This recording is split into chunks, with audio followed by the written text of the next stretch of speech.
What makes this declaration, I, Enhedwana, so moving is that we have, at the dawn of civilization, this beautiful and confident statement of the female, I am.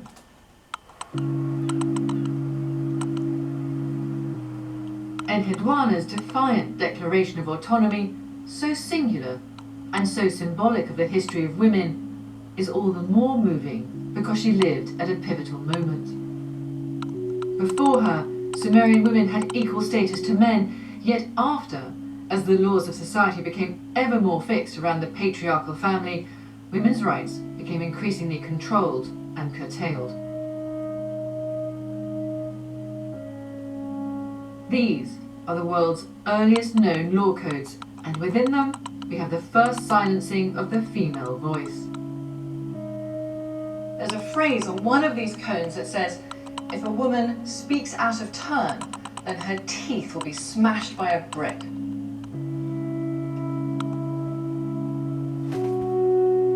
Dating from 1770 BC, the most complete of the Mesopotamian laws is the Code of Hammurabi, whose Babylonian Empire had now taken over as the regional power. Inscribed on a phallic piece of black obsidian, it shows Hammurabi receiving the laws from Shamash, the god of the sun, justice and order, whose mission was to protect the weak from the strong. And here, in its 282 intricately carved laws, is an eye for an eye, a tooth for a tooth, for the first time. Considered by many to be one of the foundation stones of world civilization, what's clear is that they are a mixed blessing for women. On the positive side, the code recognized a woman's basic right to own property. This was vital because it gave women legal protection when it came to control over their dowries and inheritances. The law also forbade arbitrary ill treatment or neglect. Wives who were ill or barren couldn't simply be discarded. And in divorce, women could keep their dowries. In widowhood, wives had the right to use their husband's estates for their lifetime. Fundamentally, the women of Mesopotamia were recognized by law as being distinct persons. Yet, on the negative side, the code was a blow to women's economic and sexual freedom. Unlike Sumer, women were forbidden from doing any kind of commercial activity outside the household. But far more damaging, in my opinion, was the power it gave to men over women's bodies. The law legalized patriarchy. Husbands and fathers now owned the sexual reproduction of their wives and daughters.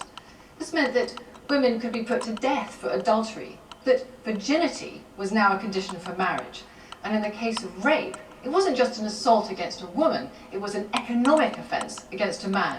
For example, if his daughter was raped, he suffered the loss of her bride price. She was, in a sense, damaged goods. Now, it's important to recognise here that we don't know how these laws worked at a local level. They are an ideal. But the driving force of these laws shines through. Male authority and patriarchal notions of male honour are now sacrosanct. If Hammurabi's Babylon marked a downward shift in the legal status of women, then the next imperial power in the region, the Assyrians, would reduce it even further. As evidenced in their oversized art, all battles, prisoners and male gods, this was a world obsessed with male virility. Evidence not of an outward-looking culture like early Sumer, but a militaristic one that expanded through pure conquest. Central to the iconography of the Assyrian kings is the lion hunt, a symbol not of the harnessing of nature, but of its domination and control. This is a world away from the seated woman of Çatalhöyük.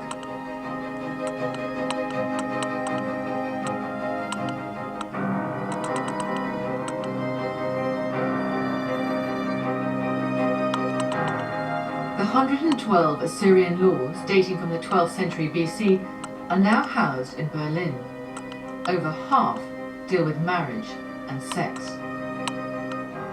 In them, many of the protective measures for women in the Hammurabi Code are taken away, and the price for non-compliance is ever more brutal. What's so striking is how the laws so deeply enshrine the patriarchal double standard. Men can do what they like to their wives. They can ill-use them. It says here explicitly that they can pull out their hair and twist their ears. They can throw them out into the streets without their dowries. They can pawn them without any protection. In short, they can do anything they like except kill them without cause. What's more, for women, they have no economic rights and many burdens. If they have an abortion, they'll be executed. If they commit adultery, they'll be executed. And if their husbands commit a crime, then it is they who can be punished. So, for example, the wife of a rapist will herself be raped in punishment. In my opinion, this is a harsh society where the law has become a charter for male oppression. In Assyrian culture, it was one article of clothing that symbolized the growing gulf between male and female status. On this tablet, Law 40 is the first known veiling law 2,000 years before Islam. And it's astonishing how little known this is, given the legacy it has left behind. To explore it, I've come to meet a group of Middle Eastern women from the countries that were once ancient Assyria. يجب أن لا تخرج النساء المتزوجات والأرامل والنساء الآشوريات ورؤوسهن مكشوفة في الشارع. يجب أن ترتدي بنات الطبقة المرموقة الحجاب، سواء بحجاب أو رداء أو عباءة. ويجب على المحيض في الشارع مع عشيقها ارتداء الحجاب. لا يجب أن ترتدي العاهرات الحجاب، يجب أن يكون رأسهم مكشوف. The laws divided women into 5 categories: wives and daughters of the upper class, concubines, temple prostitutes, harlots, and slave girls, dividing in their eyes the respectable from the unrespectable. The punishments for transgression are pitiless. أي رجل يرى عاهرة محجبة عليه القبض عليها وتضرب بعصا الخيزرين 50 ضربة. أي رجل يرى عبدة مرتدية الحجاب عليه القبض عليها وجلبها للمحاكمة. سيتم قطع أذنيها ويمكن للرجل الذي اعتقلها أخذ ملابسها. جوابانەوەی من بۆ ئەم تێمایەکی تازە بوو لەلای من. بەڵام لەسەر ژن کە بەو شێوەیە لە سەردەمی ئاشوریە کە گزێتێکی وا هەبێت پێش زەمانێکی زۆر لە ئیسلام و لە کریست کە ژن لە چکی کردبێ ئەگەر نەیکردبێت سزای وەرگرتووە. ئەمە بۆ من زۆر کاریگەر بوو.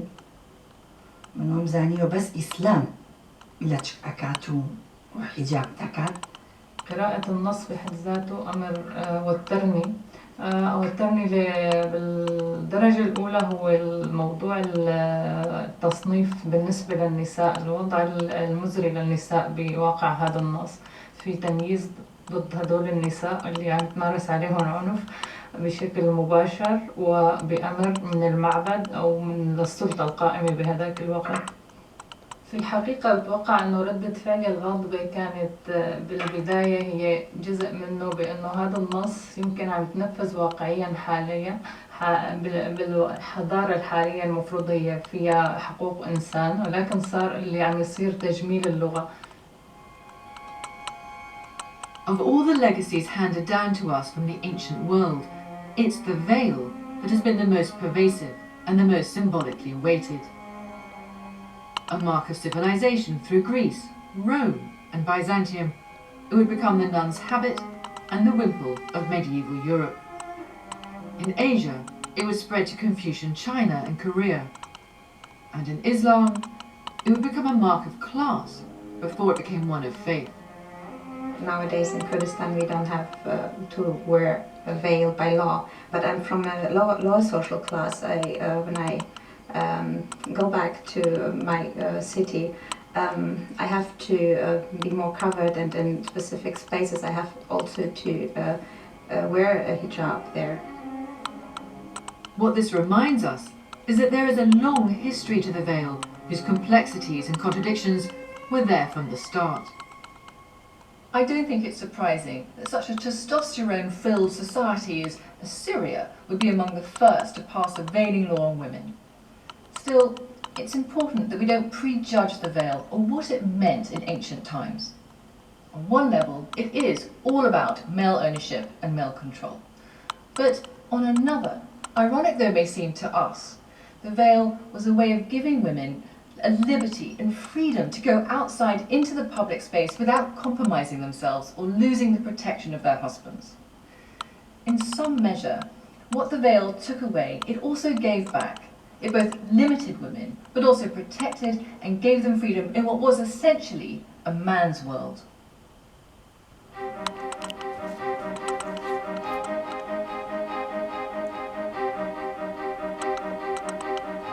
If the DNA of early civilization was rooted in male codes of kingship, class, and gender, another culture emerged in the grasslands to the north, which, in the long term, would mount the greatest challenge to every subsequent civilization. Stretching from Ukraine in the west, across Kazakhstan and South Russia, to Mongolia in the east, the Eurasian steppe was home to the nomads, most notably the Scythian, Sarmatian and Pazyryk tribes. Dominated by warrior horsemen, this was just as male-led and martial a world. The best pasture lands had to be rigorously defended, and women were often captured in intertribal wars. But recent archaeology has revealed evidence of gender relations within the tribes that proves that the control and submission of women was not an inevitable development in ancient culture.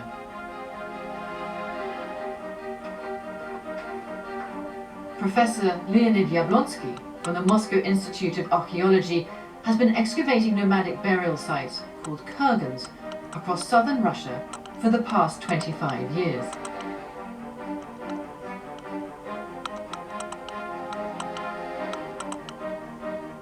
Over the course of his long career, he has discovered hundreds of burials that reveal the centrality of women to nomadic culture.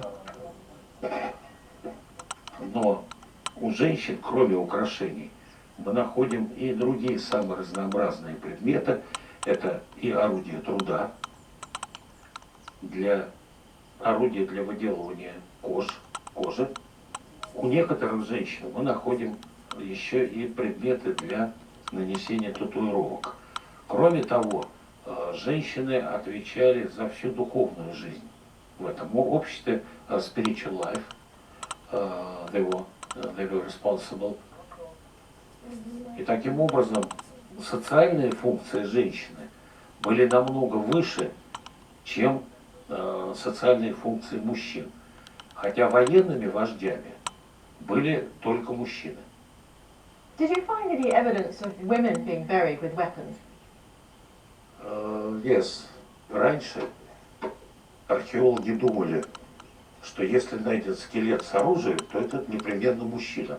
А если найден скелет с бусами, то это непременно женщина.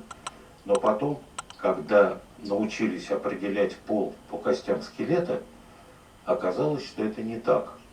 И антропологи, физические антропологи, нам показали, что мы очень часто ошибались. Many of Professor Yablonsky's finds are now housed in the National Museum in Orenburg. The female graves contain a remarkable variety of treasures. There's gold jewellery, such as torques and feline coat clasps, sacred objects such as mirrors, seashells and portable altars, and a large cache of weapons, revealing women's roles as warriors within the tribe. Смотрите, очень маленькая ручка. Yeah, your hand is too big. It can only be for a woman. It's a woman's implement.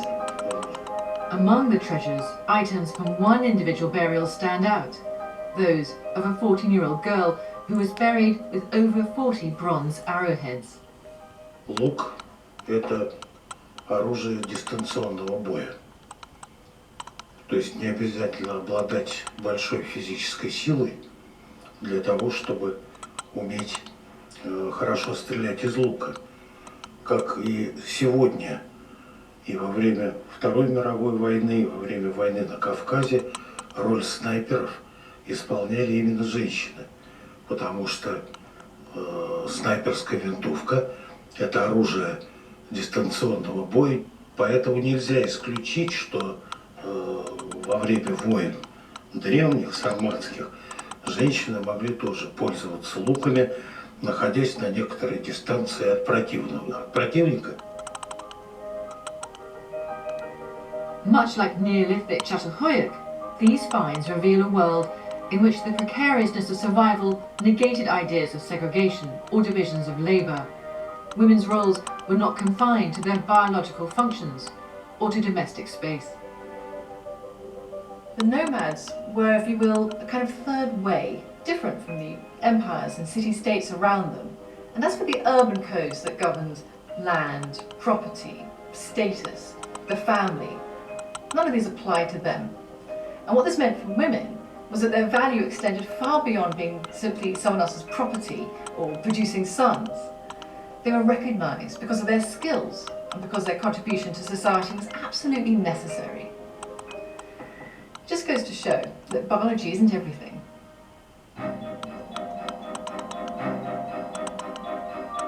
One of the most extraordinary finds in the steppe was much further east, in the Altai Mountains on the Russian border with Mongolia.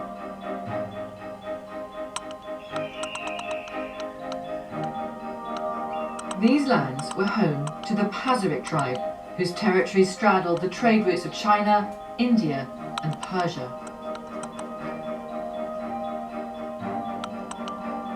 In 1993, preserved in the ice of the Ukok Plateau, the Russian archaeologist Natalia Polozmak found a tomb of a 25-year-old woman dating from 400 BC, whom she called the Ice Maiden.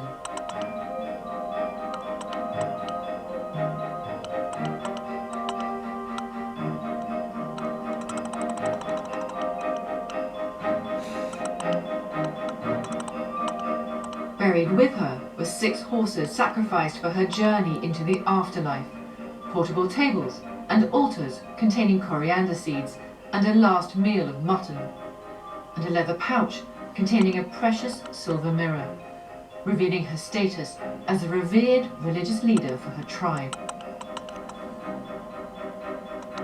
Controversially flown to Moscow to be studied and preserved, she has since become a symbol of national pride to the peoples of the Altai after years of Soviet rule.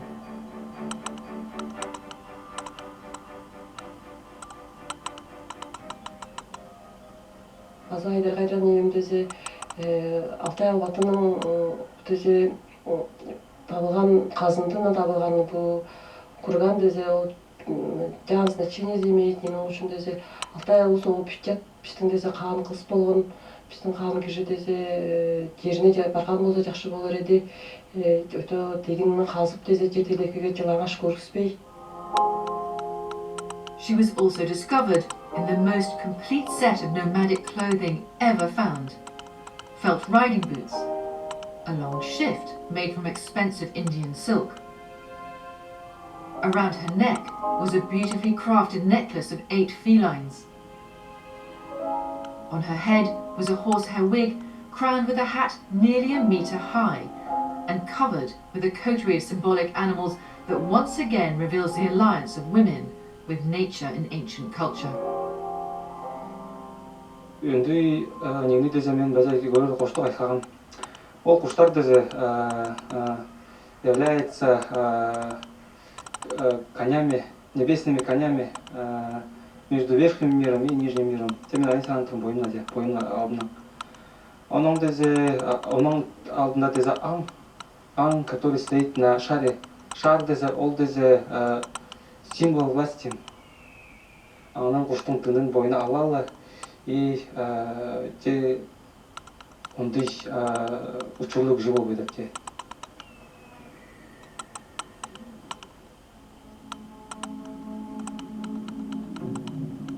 Now housed in the National Museum in Gorno-Altaysk, the mummy of the Ice Maiden has made an emotional return home after 19 years.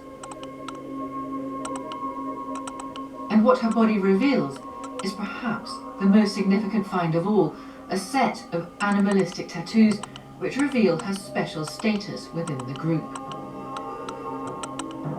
She's covered in these mystical creatures that go all the way down both arms, down to her fingertips.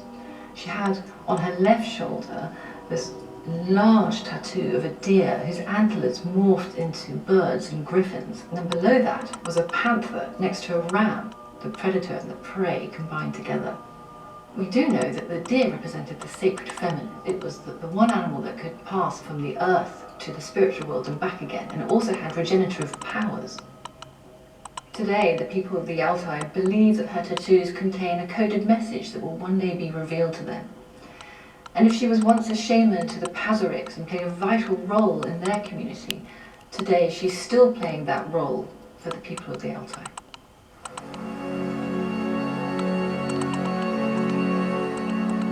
The nomads are often written out of history as being illiterate and unimportant, but I believe they left a legacy that has proved to be exceptionally powerful and long-lasting.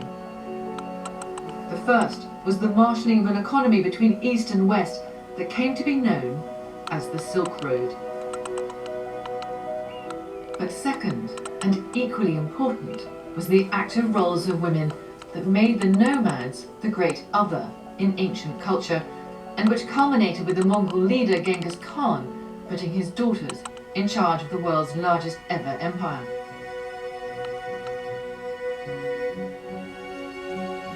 And of all the symbols that illustrate nomadic women's status, the hat is one of the most potent, remnants of which have been found in hundreds of nomadic graves.